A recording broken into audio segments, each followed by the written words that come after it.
El arte de sanar, una serie radiofónica creada para ti que buscas nuevas alternativas. El arte de sanar.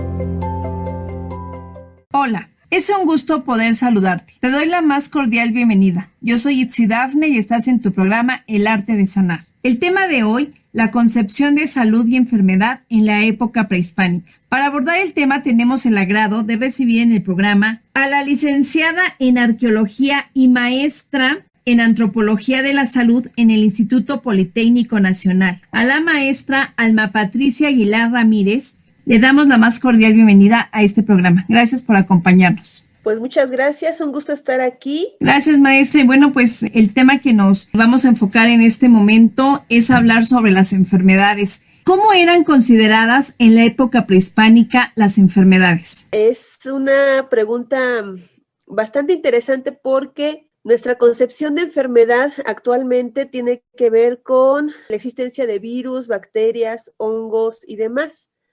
Sin embargo, este concepto de enfermedad provocada por agentes extraños no es la misma que se tenía en época prehispánica. En época prehispánica el concepto ni siquiera existía, o sea, no hay una palabra que exista que quiera referirse a algo que se llame enfermedad o salud. Más bien hay palabras que tienen que ver con el concepto como de desequilibrio, delirio, síndrome, por así decirlo, que se pudieran estar refiriendo a lo que nosotros consideramos como un malestar físico. Pero para época prehispánica realmente existía más bien el concepto de que si te sucedía algo, era por tu mal comportamiento o era porque habías hecho algo que no le había agradado a una deidad o a un ente sobrenatural y lo molestaste. En ese caso tenemos, por ejemplo, el aire, que es una enfermedad cultural, provenga precisamente de haber pasado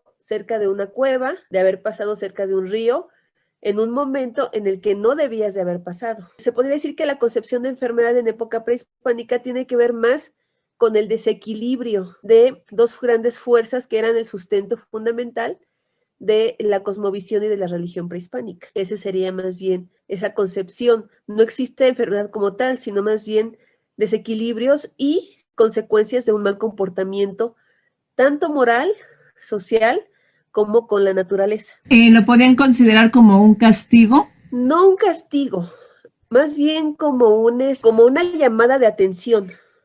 Si algo te está sucediendo, es porque algo hiciste mal, no es exactamente un castigo. Los castigos, como su nombre lo dice, viene precisamente por haber faltado a alguna norma o alguna ley. Y ese tipo de castigos sí estaban muy bien regulados y eran de tipo civil o moral. Pero en el caso de las llamadas enfermedades, o como lo podríamos nosotros equivaler a una enfermedad, no eran exactamente castigos, eran más bien como recordatorios o llamadas de atención de que algo hiciste mal. Entonces estás afrontando las consecuencias de tus propios actos. Aquí hablamos sobre responsabilidad de tu vida con respecto a las demás personas y responsabilidad de tu lugar en el mundo con respecto a la naturaleza y a los dioses. Tal vez los invitaban a reflexionar un poquito en cuanto a las causas que habían originado ese desequilibrio. Sí, hay algo muy, muy importante que se debe tener en cuenta para la época prehispánica, y es que eran sociedades eminentemente religiosas, muy apegadas a la sacralidad. Actualmente podemos ver ese tipo de ejemplos, sobre todo en nuestras comunidades indígenas, y un ejemplo muy, muy bien redactado, más bien muy bien plasmado en un libro muy bonito, es un libro que se llama Los peligros del alma, de Calixta Guiteras Holmes, que es un libro que salió a mediados del siglo pasado, y ella describe precisamente los ámbitos, las esferas sociales, económicas, políticas, en las que el habitante de San Pedro Chenalo, es un pueblo que está en los Altos de Chiapas, tiene que cuidarse para no caer en desequilibrio o en enfermedad, ya que para mediados del siglo pasado ya existía este concepto de enfermedad, pero con el significado todavía más apegado a la época prehispánica. Es decir, es un desequilibrio por tu mal comportamiento. Y tenemos que ser sinceros. Actualmente Si nos enfermamos, también es por un mal comportamiento. Las enfermedades no llegan a nosotros nada más así porque sí. No somos personas que vamos caminando por la calle y está, por ejemplo, el COVID caminando ahorita así como estamos de moda, el COVID caminando por la calle y nos ve y se nos pega y dice, ya, te tomé. No, tiene que ver con el hecho de que tú no cuidas la manera en cómo te estás comportando. Ese es un ejemplo muy, muy bonito y muy claro. Si no usas cubrebocas, si no te lavas las manos, si no usas gel antibacterial, si no te cambias la ropa, si no te bañas cuando vienes de la calle y estás entre mucha gente, pues es obvio que te vas a enfermar. Es precisamente por el comportamiento.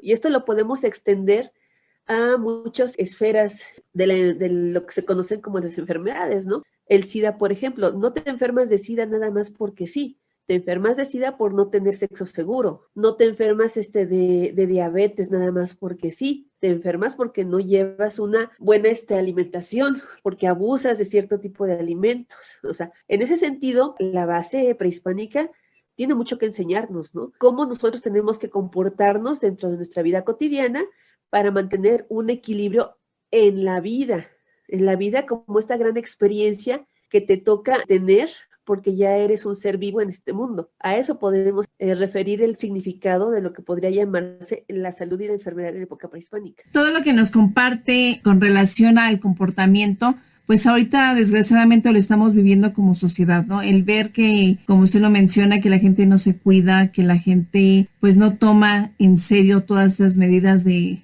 precaución, pues están llevando a un caos en cuanto a la salud. Sí, o sea, de época prehispánica, este tema de la salud y de la enfermedad es una cuestión un poquito más compleja.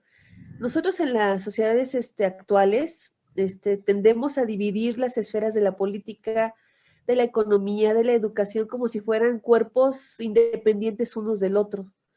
Pero en época prehispánica no, y tiene que ver mucho con esta idea que ellos tienen sobre cómo se comporta el mundo y cómo nosotros nos integramos a él, formamos parte de un todo, y como ese parte del todo, tenemos que interrelacionar con muchos aspectos de la vida, no solamente del hombre, sino de la vida en sí misma, en la vida entendida precisamente como la tierra, el aire, el agua, los animales, ¿sí? La noche, el día, y el ser humano como parte de esta existencia. Sabemos que, bueno, después que de la conquista de los españoles perdimos esa identidad. ¿Cómo podremos nosotros rescatar toda esta parte de la medicina prehispánica? Fíjate que es una pregunta bastante importante en el sentido de que nosotros a partir de llegada del viejo mundo al nuevo mundo, pues obviamente es un choque cultural muy fuerte.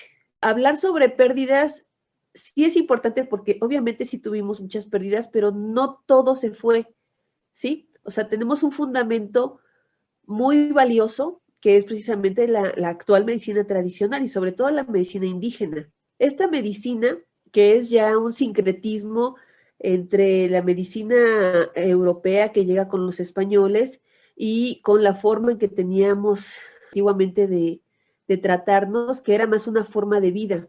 Tenemos referencias, por ejemplo, que en época prehispánica era muy importante mantenerse limpio. Había una deidad dedicada precisamente a la inmundicia. Era Tosi, que es una advocación de la Madre Tierra, y se le llama la comedora de inmundicias. Y a esta deidad estaban dedicadas muchas actividades al día, ¿no? Desde el barrer, bañarse, y no solamente se trataba del ser humano, se trataba también de limpiar la casa, el lugar donde vivías, la localidad, el calpulli en este caso, la ciudad. Entonces se tienen referencias de que, por ejemplo, en Tenochtitlán, 1 o 2 veces al año se limpiaba el lago. Había baños públicos, las mujeres eran muy limpias, por ejemplo, en su periodo menstrual. Las mujeres se retiraban a casas de mujeres donde eran recogidas estos líquidos que eran considerados valiosos y sagrados porque era sangre femenina. La sangre femenina viene cargada de muchísima fuerza, entonces tenía que ser tratada con mucho cuidado. Y hay referencias, por ejemplo, que de Nezahualcóyotl y Moctezuma, que se bañaban hasta 3 veces al día, ¿no? Y tiene que ver también mucho con esta cuestión de la ritualidad y de la alimentación. Era una forma de vida. Si hacemos una equivalencia, podríamos estar hablando sobre hábitos, los buenos hábitos para mantener la salud. En este caso, son formas de vida y todo estaba totalmente ritualizado. Por eso, insisto, o sea, la religión, la cosmogonía prehispánica regía cada aspecto, cada acción, cada pensamiento y cada palabra de la vida del hombre. ¿Por qué? Porque el mundo está cargado de sacralidad. Todo lo que veíamos, todo, absolutamente todo, era creación de los dioses y eran los dioses mismos. Entonces, si todas estas manifestaciones de la realidad que yo veía en mi vida cotidiana era una manifestación sagrada, pues imagínate el respeto que se tenía para comportarse y para cuidar. O sea, sí se mataba porque, pues obviamente, estamos hablando de los mexicas que eran grandes guerreros, pero estas guerras también eran sagradas, ¿no? Sí eran de conquista, obviamente sí era para obtener beneficios económicos, pero también tenían esa carga sagrada importante, ¿no? No por nada los guerreros muertos en batalla se iban a acompañar al sol desde que nacía hasta el mediodía, ¿no? O sea, todo, absolutamente todo tenía esa carga, sacralidad, y era importante. Entonces, era una forma de vida, cómo se vestían, qué era lo que comían, a qué horas tenían que levantarse, la cantidad de tortillas que debía de comer un niño, un adulto, qué se podía comer a cierta edad y qué no, era una forma de vida. Cuando llegan los españoles y llegan estas nuevas enfermedades, como por ejemplo la viruela, otro tipo de enfermedades culturales como es el mal de ojo, pues bueno, se pudo resolver el mal de ojo, pero en ese tiempo la viruela acabó con la población, así como el COVID está acabando con nosotros, ¿no? Como no hay una información genética, o sí, en el sistema inmune que nos ayude a resolver el problema de este virus, pues el cuerpo cede, ¿no? Lo mismo sucedió en época prehispánica con estas nuevas enfermedades que llegaron de Europa. Terminan con gran parte de la población.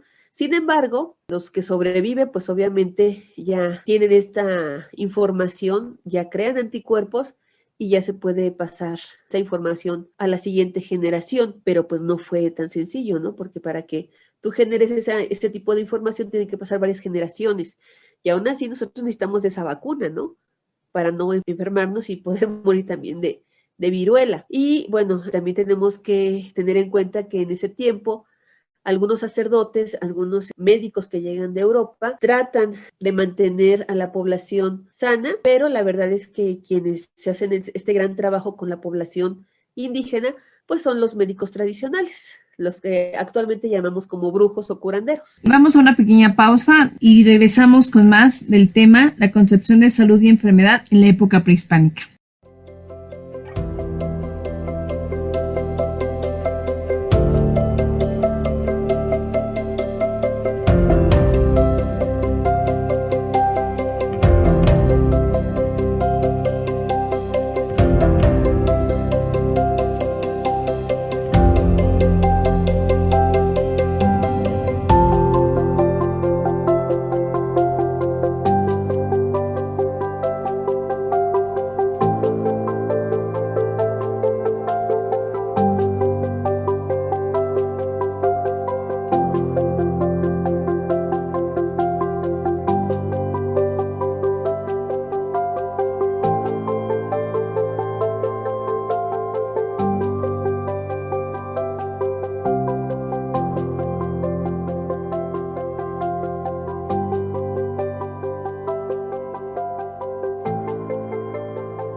Hani Itzel te invita todos los lunes a partir de las 16 horas, horario de la Ciudad de México, a dar un recorrido sonoro por los lugares más asombrosos de nuestro país.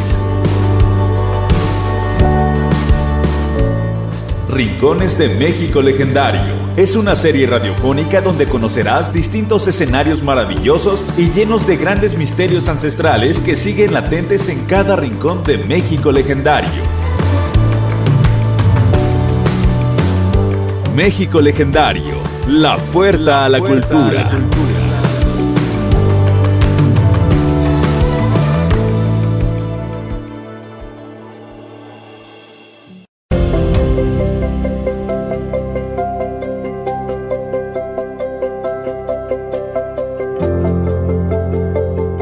El arte de sanar, una serie radiofónica creada para ti que buscas nuevas alternativas. El arte de sanar.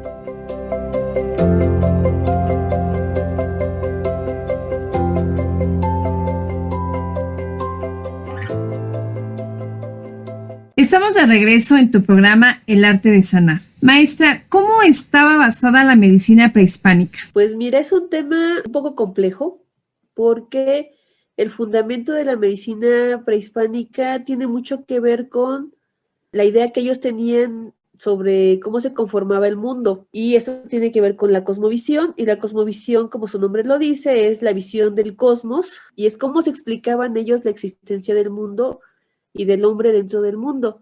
Y obviamente aquí vamos a estar hablando sobre religión. López Austin publica un libro que se llama Cuerpo Humano e Ideología en 1982, si mal no recuerdo, y en este libro él explica precisamente cómo los antiguos nahuas entendían el cuerpo humano como un cuerpo social que tenía sus partes importantes y que todos los órganos y sistemas estaban interrelacionados, intercomunicados y que eran necesarios para poder funcionar. Y López Austin dice que la magia es una herramienta y una técnica de la religión para poder llevar a cabo diferentes tipos de actividades. ¿Sí? ¿Qué quiere decir esto? Que vamos a tener rituales para solicitar la sanación de una persona, para solicitar que haya lluvia, para solicitar que se componga el ambiente, etcétera, etcétera. Y en este caso, en el caso de las enfermedades del hombre, pues tenemos que determinar si la enfermedad fue por un aire, por qué tipo de comportamiento, qué norma rompió, para que entonces la persona haga el ritual necesario para poder reequilibrarse. Y entonces tenemos una mención de varios conjuros. En este caso, un ejemplo sería el ritual de los bacabes en el área maya, donde tenemos 72 conjuros para curar diferentes tipos de enfermedades. Entre ellos tenemos, pues, la fiebre, el mal de orín, la impotencia, que son enfermedades importantes y que cada uno tiene su terapéutica y su conjuro para poder equilibrarla. Y esto es muy importante porque no solamente es la terapéutica, se necesita de la ayuda de la deidad para poder llevar a cabo este equilibrio. El curandero, el especialista, es quien se pelea con la enfermedad porque la enfermedad es un ente sagrado. La enfermedad se crea cuando se crea el mundo.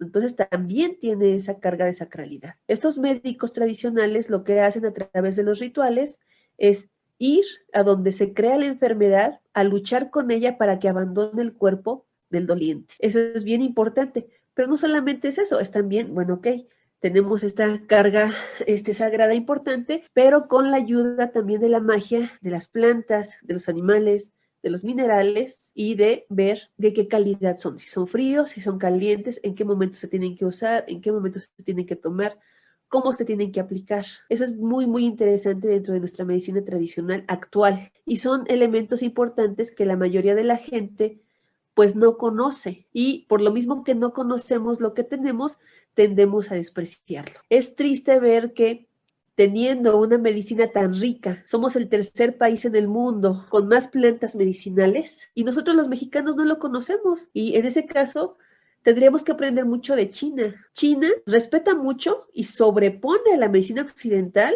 su medicina tradicional, su acupuntura, esta cuestión energética de la energía, el yin, el yang. Los chinos están muy orgullosos de su medicina tradicional y nosotros no, al contrario, hasta preferimos aprender mejor medicina tradicional china o ayurveda u otro de otras culturas, porque la de nosotros se nos hace así como que, ay, pues son hierbitas, o son creencias, o son nada más es gente que nos quiere sacar dinero. Pero pues, en el caso de las enfermedades culturales, como lo es lo más común, el empacho y el susto, pues un niño sí se te puede morir por no curarlo de empacho. Y un niño también se te puede morir por no curarlo de espanto, ¿sí? Y el espanto y el empacho son enfermedades que vienen desde época prehispánica. Seguimos teniendo este tipo de desequilibrios que heredamos de nuestros antepasados, ¿no? Y heredamos otro tipo de enfermedades culturales como es el mal de ojo. ¿Y qué es el mal de ojo? Es una sobrecarga energética. Le revienta el ojito y por eso les ponemos este ojito de venado o este ojito de ámbar o esta manita de Fátima o este ojo turco. Es precisamente para que no se nos ponga mal. ¿Por qué? Porque a alguien se le antojó cargarlo y no lo cargó. Porque nos envidian al bebé, ¿sí? o porque alguien tiene la mirada pesada y lo vio y ni modo, pues le tocó al niño, ¿sí? O sea, son muchas las causas que nos pueden dar mal de ojo y puede ser a pequeños, a jóvenes y a adultos, dependiendo de la fuerza espiritual que tenga.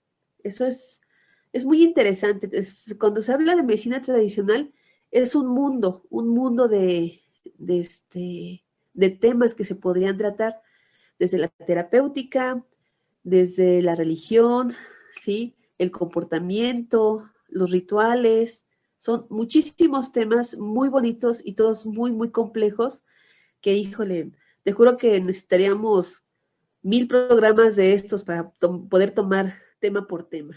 Claro, de hecho nuestra cultura es muy rica y pues desgraciadamente no tenemos ese interés por conocerla, ¿no? A veces con todo el trajín de la vida y con la nueva tecnología hemos dejado pues realmente pasar toda esta riqueza cultural y que bueno, pues que nuestra intención de verdad como asociación es rescatar todo esto que es nuestra cultura, nuestras raíces y que bueno, como usted lo comenta, gracias a toda la herbolaria podemos tratar muchos padecimientos y que desgraciadamente ahorita con todo lo de la medicina alópata, que no es malo, que también, bueno, hay muchos medicamentos que han sido extraídos de la herbolaria, pero sí nos enfocamos un poquito más con la medicina alópata, ¿no? Entonces, el poder rescatar, el conocer los beneficios que trae cada planta, el conocer para qué sirve, como usted dice, ¿no? El saber si el origen de la enfermedad y qué medicamentos o qué hierbas podemos tomar para contrarrestar ese mal.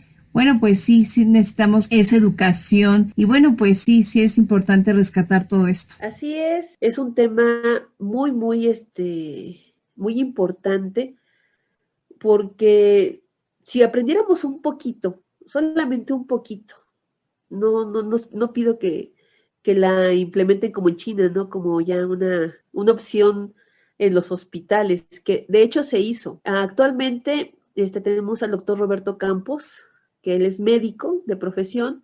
Sin embargo, se ha metido mucho a esta cuestión de la medicina intercultural y gracias a él se han podido hacer muchísimos implementos, proyectos de medicinas locales, ¿sí? En varias comunidades. Hace unos años él probó un proyecto de hamacas en hospitales del sureste, en donde la gente, en este caso los mayas, la comunidad maya de Campeche, se sentía muy bien durmiendo en hamacas en los hospitales. Y esto ayudó de una manera importantísima a que la gente se mejorara. Obviamente había ciertos niveles, o sea, no se iba a utilizar una hamaca en tercer nivel y en terapia intensiva, ¿no? Pero, por ejemplo, para las mujeres que acaban de dar a luz, de algunas personas ya de tercera edad que sufrían algún tipo de caída y demás y que estaban en hospital por una fractura o una fisura, estaban súper bien.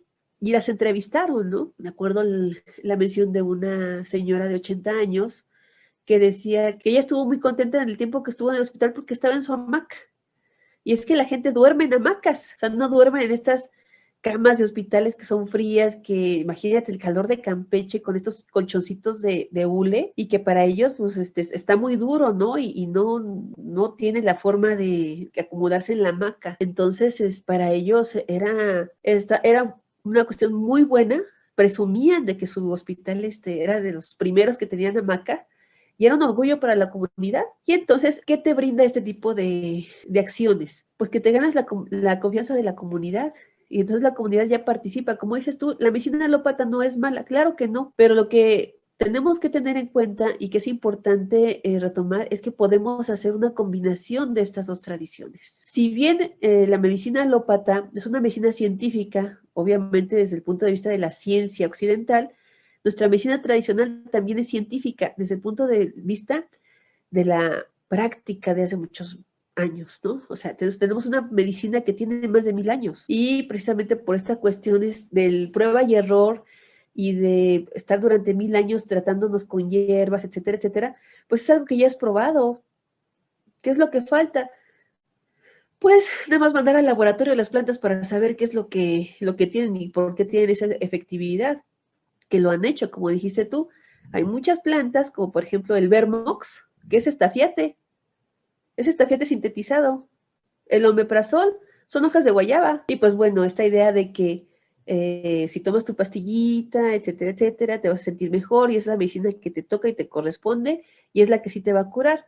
Pero si ahondáramos un poquito más sobre dónde sacan muchas de las medicinas, pues te estás dando cuenta que son plantas, que las sintetizan, que te las comprimen, que les ponen más cosas, pues sí, sí es cierto y a lo mejor es mucho más rápido, pero tiene también efectos secundarios más importantes que la herbolaria. De la herbolaria también, obviamente, también tiene sus contrapartes. Hay que saber la toxicidad de las plantas, qué tanto la puedes tomar, si la puedes tomar diario, si no la puedes tomar diario, el tipo de enfermedad que tienes.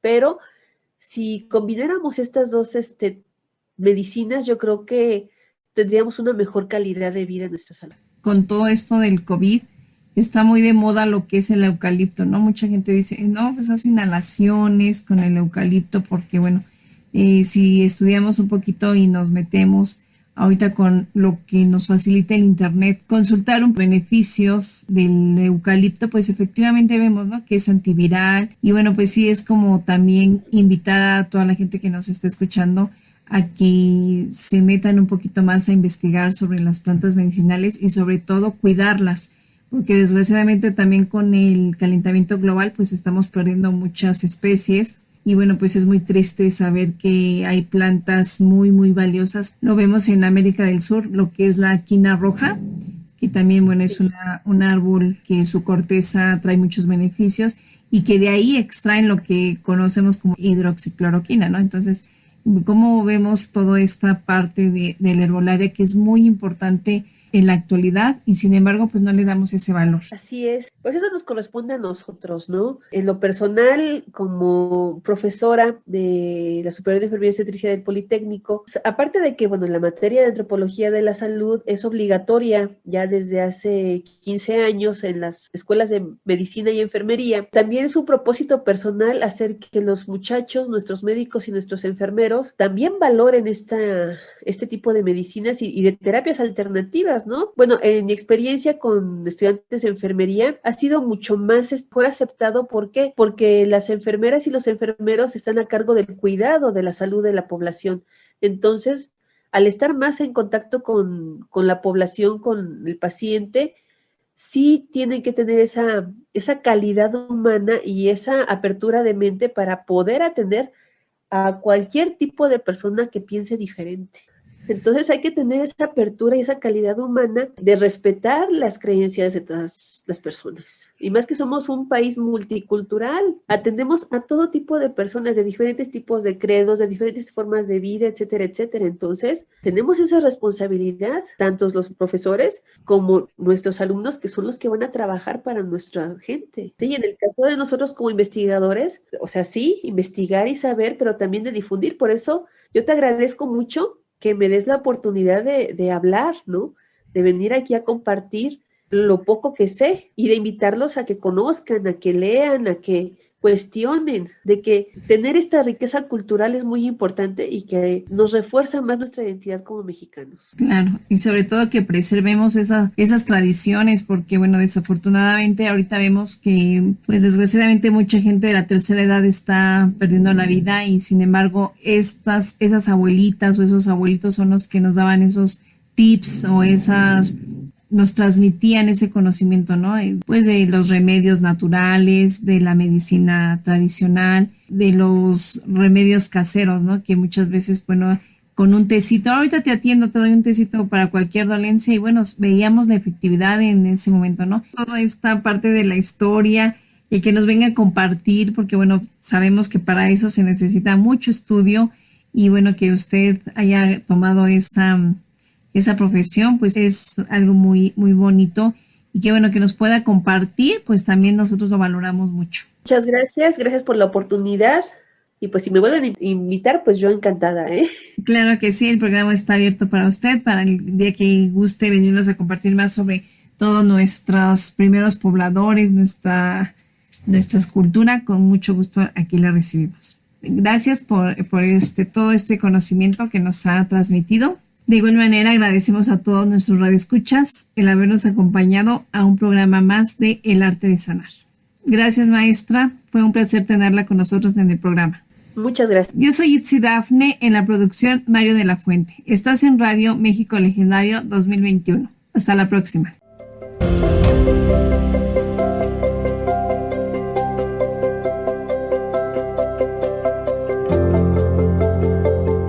El arte de sanar, una serie radiofónica creada para ti que buscas nuevas alternativas.